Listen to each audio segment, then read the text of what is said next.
नमस्ते।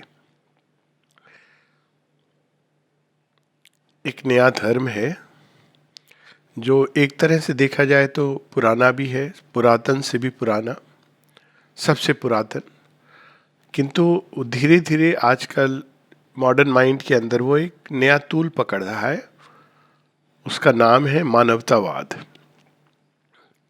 जब से मनुष्य धरती पर आया है, कहीं ना कहीं उसके अंदर ये भाव रहा है कि हम एक दूसरे की सहायता करें, एक दूसरे की किसी भी रूप में मदद करें। और मानवतावाद के पीछे सिद्धांत यही है कि मनुष्य मनुष्य के लिए काम आए। ये एक बहुत अच्छा भाव है, इसमें कोई दो राय नहीं। किंतु इसको समझने के लिए हमको थोड़ा सा ये देखना चाहिए कि क्या मानवता ही मनुष्य की मनुष्य को हेल्प करना, मनुष्य की मनुष्य को सहायता करना, यही उसका परम धर्म है, या पहले उसको धर्म के मूल स्वरूप को समझना, मनुष्य क्या है, किधर जा रहा है और उसकी सच्ची सहायता किस में है, इस पर विचार और मनन करना चाहिए।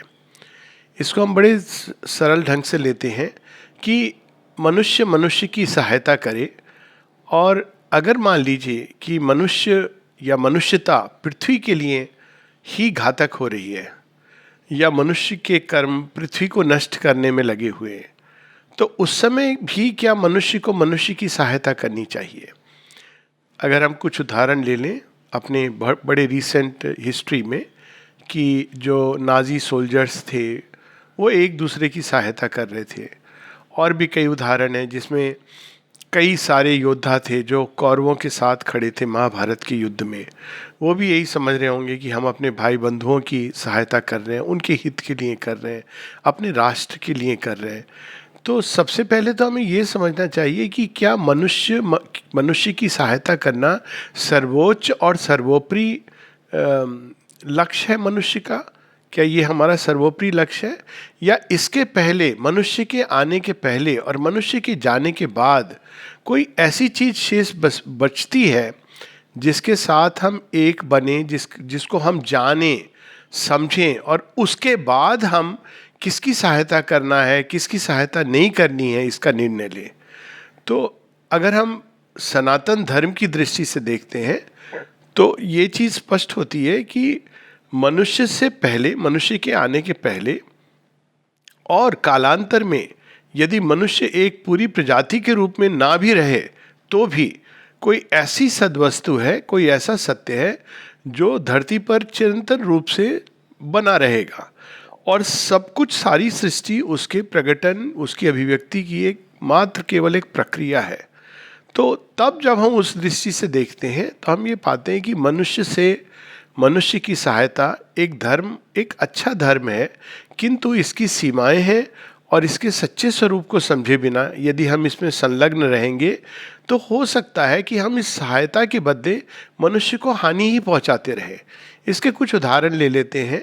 अक्सर लोग ऐसा समझते हैं कि गरीबों को रोटी खिलाना, कंबल देना, या आजकल नई नई तरह की चीज़ें, अस्पताल बनवाना, अस्पताल बना के फ्री इलाज देना, ये सब सबसे बड़ा सेवा का काम है, सबसे बड़ा धर्म यही है। अब कुछ क्षणों के लिए सोचिए कि जब हम किसी को मुफ्त में रोटियां दे रहे हैं तो हम वास्तव में उससे उसके प्रयास करने की शक्ति को, उसकी क्षमता को छीन रहे हैं। कभी किसी तात्कालिक अवस्था में ये संभव है कि हम किसी को देख के हमारा हृदय द्रवित हो जाता है और हम उसको, उसकी सहायता करने को तत्पर हो जाते हैं। ये बहुत सुंदर बात है। लेकिन तब फिर केवल मनुष्य की ही क्यों, कोई भी जीव, कोई पशु है, उसको भी अगर हम पीड़ा कष्ट में देखते हैं, तात्कालिक रूप में हम उसकी सहायता करने को उद्यत हो जाते हैं, वो एक अलग भाव है। किंतु जब हम इस भाव से करते हैं कि हम कर रहे हैं मनुष्य की सहायता, एक बहुत बड़ा कर्म कर रहे हैं, तो वो एक दूसरा भाव होता है। कई बार जब इस तरह की हम सहायता देते हैं तो इस संसार के कष्ट के पीछे जो एक श्रमिक का भाव छिपा हुआ होता है, एक श्रम की प्रेरणा छिपी होती है। वह श्रम की प्रेरणा जो हमें पीड़ा से मुक्त करने का मार्ग ढूंढने को बाध्य करती है, और इस प्रकार से हमारी प्रत्यक्ष रूप से नहीं किंतु परोक्ष रूप से हमारी प्रगति में सहायक होती है।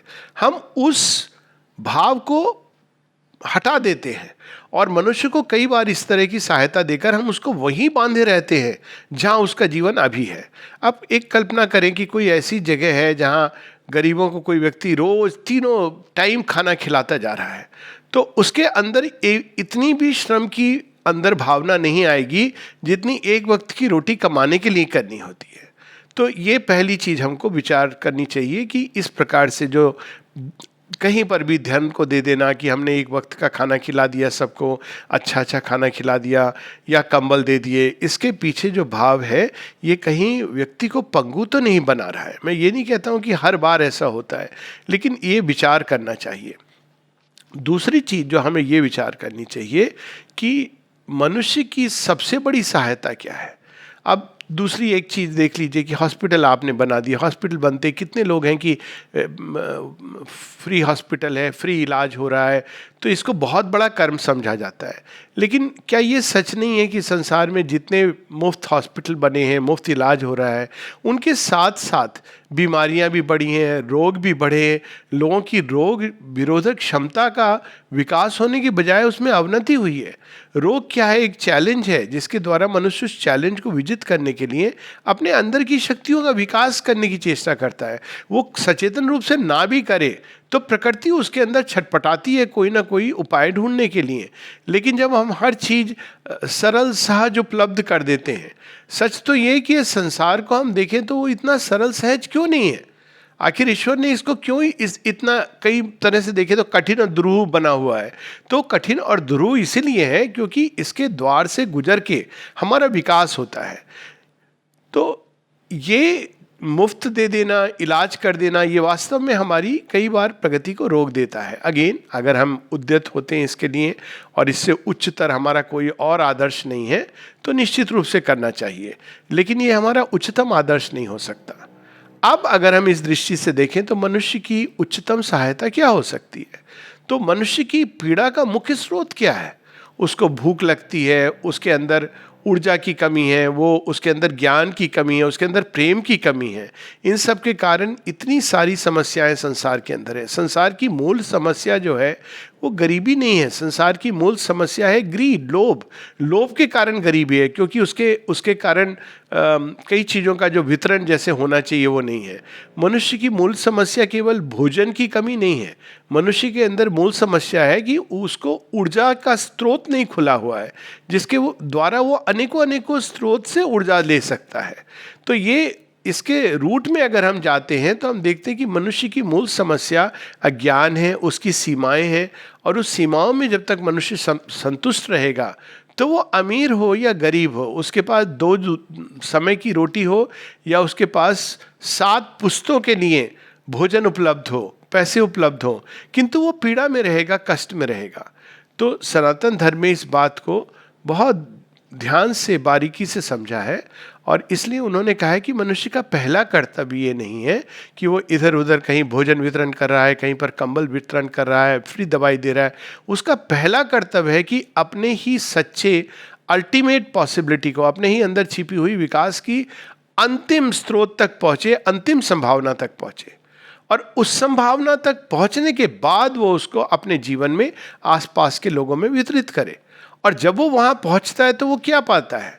तब वो समस्या के मूल स्वरूप को पाता है। अब इसका एक उदाहरण बुद्ध है, जिन्होंने ये जब उसके मूल स्वरूप में गए लोगों की पीड़ा के, मनुष्य की पीड़ा के, तो उन्होंने ये देखा कि मनुष्य की मूल पीड़ा कामना से उत्पन्न होती है। तो यदि हम कामनाओं को संतुष्ट करते रहे, चाहे व्यक्तिगत या लोगों की, तो इससे हम पीड़ा का इलाज नहीं कर रहे हैं, उसके ऊपर एक केवल मरहम पट्टी कर रहे हैं कुछ घंटों के लिए। तो उन्होंने एक मार्ग दिया। अब बुद्ध ने जाकर के लोगों को, ना बुद्ध करुणा में है, लेकिन उन्होंने कभी लोगों के बीच में, जहाँ तक श्रुति बताती या कहानियाँ बताती हैं, बुद्ध की सारी कहानियाँ प्रेरणादायक हैं और ज्ञानदायक हैं। उनमें हम ये नहीं देखते हैं कि बुद्ध जाके लोगों को कंबल बांट रहे थे, किसी भूखे को भोजन करा रहे थे। बुद्ध ऐसा नहीं करते हैं, लेकिन फिर भी बुद्ध का जो इम्पैक्ट होता है संसार में बड़ा पावरफुल है। सब जितने भी महान लोगों को हम देखें, जो अवतार आए, जो ऋषि आए, मुनि आए, अगर हम वेदों के ऋषियों की बात करें तो हम देखते हैं कि उन्होंने तप किया, तपोबल से उन्होंने अनेकों सिद्धियां प्राप्त की जिनके द्वारा उन्होंने मनुष्य की सहायता की। यदि हम श्री कृष्ण को देखें तो वहाँ तो हम देखते हैं कि युद्ध भी होता है और उसके द्वार से वो मनुष्य को ले जाते हैं आगे विकास की ओर। जब हम श्री अरविंद की वाणी को सुनते हैं तो हम वहाँ भी ये देखते हैं कि वो किस तरह से ज्ञान का, अखंड ज्ञान का एक ऐसा अक्षुण्ण प्रकाश बन जाते हैं, एक ऐसा स्रोत बन जाते हैं जैसे सूर्य धरती पर अनेकों सूर्य उतर कर चमक रहे हो, और उसके प्रकाश में पोषित होता हुआ मनुष्य एक नई दृष्टि पाता है, जीवन की एक नई राह पाता है। तो वास्तव में मनुष्य की सच्ची सहायता तो यही है कि वो पहले अपने अंदर उस अल्टीमेट शक्ति के पुंज को, ज्योति पुंज को जागृत करे और पूरा अपना ध्यान उसमें लगा दे।